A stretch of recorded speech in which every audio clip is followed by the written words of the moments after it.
It's Magic 102.1 where R&B lives. Finesse Mitchell. I don't know, first before I start. Well, two things. One, I don't know if I should know you. I know where you think I'm going. And I am, but not yet. Okay. I don't know if you refer to yourself as comedian, actor. And the reason why I asked because I was watching the Eddie Murphy thing that he just dropped on Netflix. Right. And he didn't call himself a stand-up comedian. Right. And I was like, damn, Eddie, that's deep. And I understand why, because what he's done. But in your career, you've done so much at this point, and your range varies. Yes. Do you consider yourself actor, stand-up comedian? What? Stand-up comedian first. That BET Comic View back in the day, that was my start. Okay. So I can't forget those roots. Seeing Eddie and Chappelle and those cats, and even Mike Epps and JB Smoove back in the day when I was, that's what made me want to do stand-up. That's what made me want to try it. I ain't had no reason to try it. I just got up there saying, I think I can do that. Wait a minute. You never had no desire to do that? It just one day you saw... I was in the comedy club. They gave us free tickets to come in there. It was about 7 of us, 3 dudes, 4 girls, and we was like, yeah, we taking y'all out. We didn't know nothing about no 2-drink minimum, so we ain't had no money. They was like, and they started ordering off the right side of the menu. We were like, wait a minute, what? We just thought we can order water. And we had a black waitress. Ain't nobody just ordering water. It's 2 drinks, da-da-da. So the host was like, whoever had the best joke, we about to have a joke contest. Whoever had the best joke, we gonna pay your whole tab. And everybody looked at me at the table, all the dudes. The girls had no clue. They looked at me like, bruh, this your wheelhouse. Are you funny? You was good at singing on people? I was just always funny. I was just always naturally funny, but conversationally funny. I've never told jokes, but that was my first time just being crazy enough to get up there on stage. How was at an open mic. Bro, my joke won. It wasn't even a joke. I just made up something in the moment.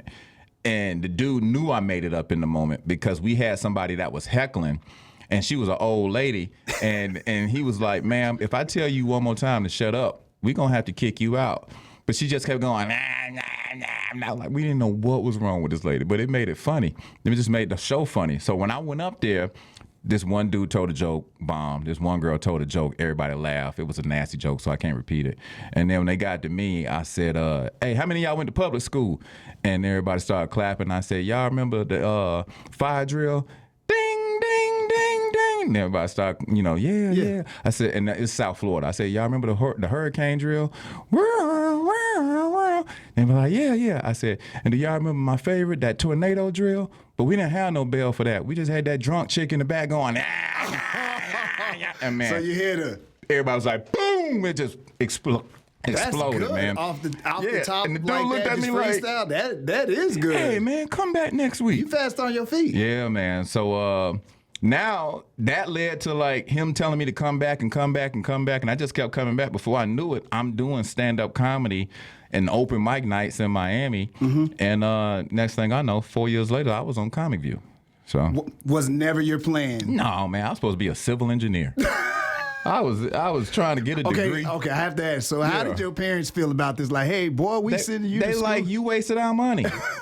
You wasted $80,000 of nonsense. You could have went straight to the stage. They was like the Cosby Show. You owe us $86,432.50, right. and I want my money. You know, so my mom did the Claire Huxtable thing, but she was so supportive. Shout out to all the Delta Sigma Thetas out there. She was so supportive, and she said, you know what? If this is what you want to do, go for it. And we just gonna have to laugh our way into a Lexus. We used to say that. We had a Pontiac Grand Am, and so that used to be our little joke. We gonna laugh our way into a Lexus. Obviously, mama. You laughed him into a Lexus. Oh yeah, I bought my mom a Lexus a long time ago.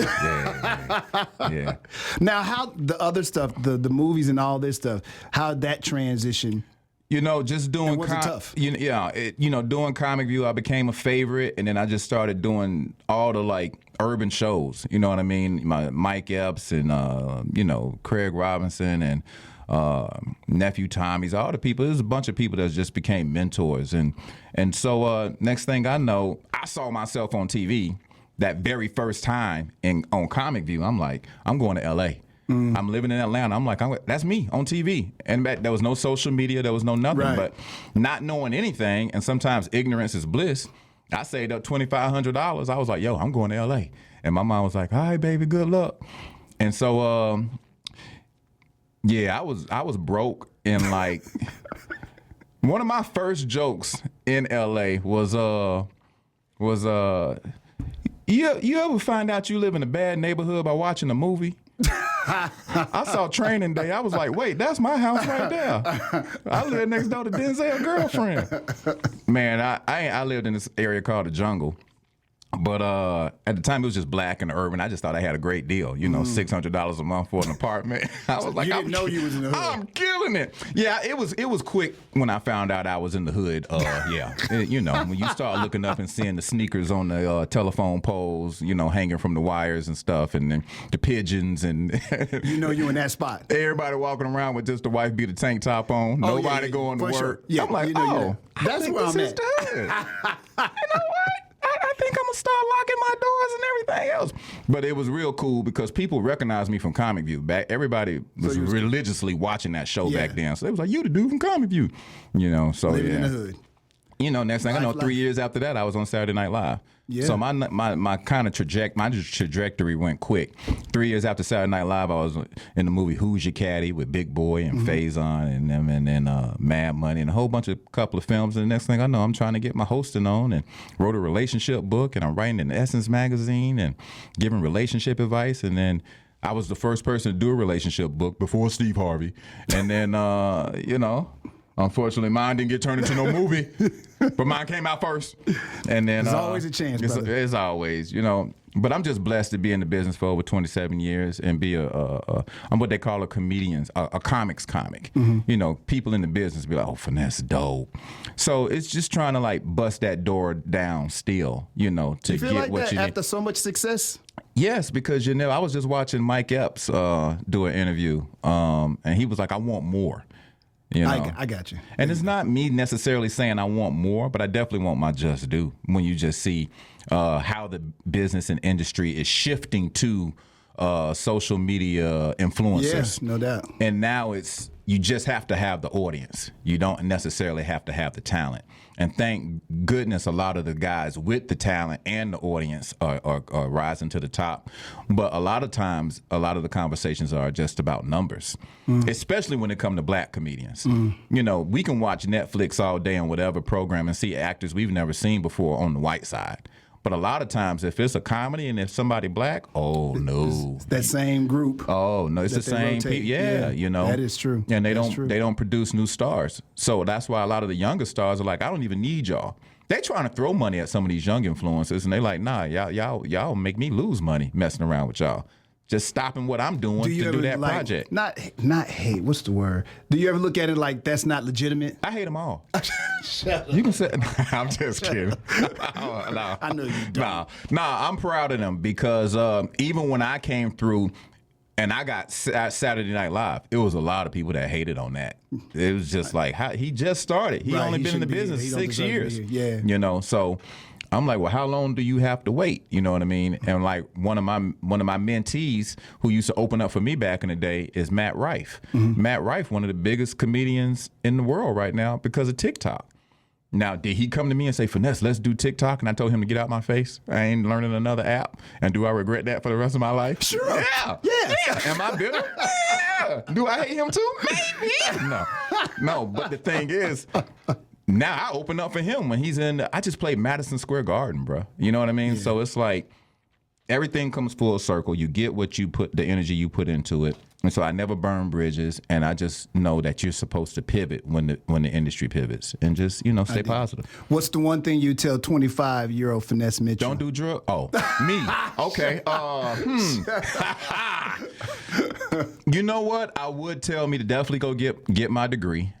And like I did. Yeah, absolutely. Okay. Because education is what makes you dope. It makes a lot of the comedians, whether they went to college or not, and I'm talking about the Cat Williams or the Chappelles or whatever, these guys read probably 10 books a month still at this, like reading and diversity and community and other people's cultures is what makes you a dope comedian. You know what I mean? Not just you talking about your grandmama got sugar and black people be stealing. Man, we steal. How long? You know what I mean? Like, have a perspective, have a point of view. I did. You know, like when people come see me this weekend, I'm all over the politics thing. So, you know, if you love Joe Biden, I got you. If you love Trump, I got you. If I'm hitting everybody, and don't sit in the first couple of rows if you don't want to be talked to, because I'm talking to you. You in the show, I can see you. You can see me. You say you in the show, and you know my videographer gonna be on you, and that's what you got to do now. Like if you ever watch social media now, all the comedians, it ain't enough to just be funny and tell the joke. Now you got to show the audience laughing. You got to show who you're talking to. Sure, right? Yeah. That's why I hate these influencers. That's really why I hate them. I don't hate their success. I hate that they made videotaping more expensive because now you got to have 3 cameras instead of you just gotta one. have your camera crew. Yeah, but you know it's fun, and the game is the game. I chalk it up to the game. It's like the wire. The game is the game. Where you gonna be this weekend? Tell them where you going. I'm at the Sam Houston Race Park Pavilion Center. Pavilion Center. They got a beautiful comedy club inside the Sam Houston Race Park Pavilion Center. I got one show tonight. Doors open up at 7 p.m. Showtime starts at 7:30. 2 openers, Kenise and Gerard Guillory. Y'all come on out. Y'all need to laugh. Houston, do you really need to laugh? The government shutdown is kind of over. Kind of. People kind of getting their SNAP benefits, even though they're going to make you reapply. And, you know, things are tense. Let's make fun of them. Let's make fun of them. Let's make fun of all of the people causing enough strife and pitting us against each other. Because that's what we got to realize. People keep worrying about left and right and Republican and Democrat, but they playing us all. You know? And so I like to do that and perform that in a comedic way, as well as talk about your mama and what you got on and why you in the front row and you should be 20 seats back instead of in the front row. Like it's an all-inclusive comedy show. I got you right. You know what I'm saying? Shout out to all the noops. You know I was gonna hit you with the noop thing. Shout out to all the brothers at Kappa. We laid on the interview because all the noops up here. I don't know if they know when another one is around or something like that. All of a sudden, I walked out there and I heard a huge amount of laughter. I'm like, oh. I already knew what it was when I walked out. It was a whole bunch of noops. It was one noop at first. Yeah, it was then one. Then you peeked back out. Then I came back, there was another one. Yep. And then I came back with another one. I'm like, okay, that's it. y'all have to get y'all canes and do this another day somewhere.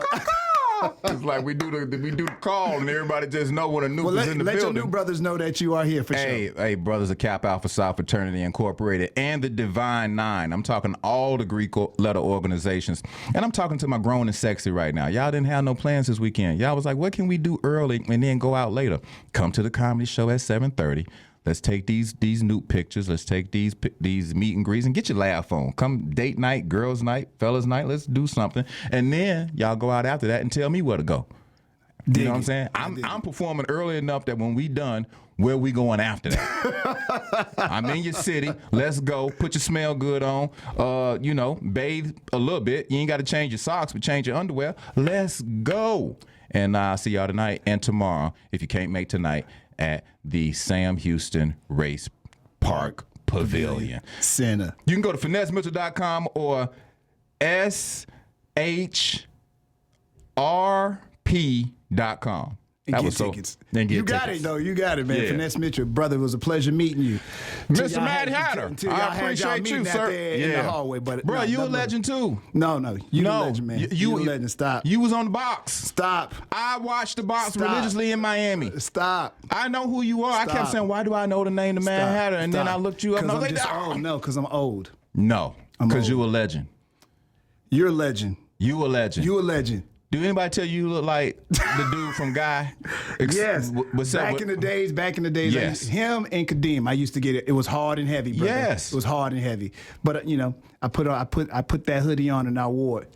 Yeah. And I knew Jack swang through the 90s. Bruh, I would have been telling so many women, yes, I'm him. Aaron. No. Yes, I am. No, you don't want to be him. No, you don't want to be him. It was until we found out more about him. You don't really want to be him. Oh, God. Finesse, say goodbye. All right, I'm going to say goodbye. Goodbye, Houston. I'll see y'all tonight or I'll see y'all Saturday. Y'all make sure to come support your boy. And I love everybody. And everybody going to feel love tonight and tomorrow. Thank you, brother. Sam Houston Race Park. Let's go.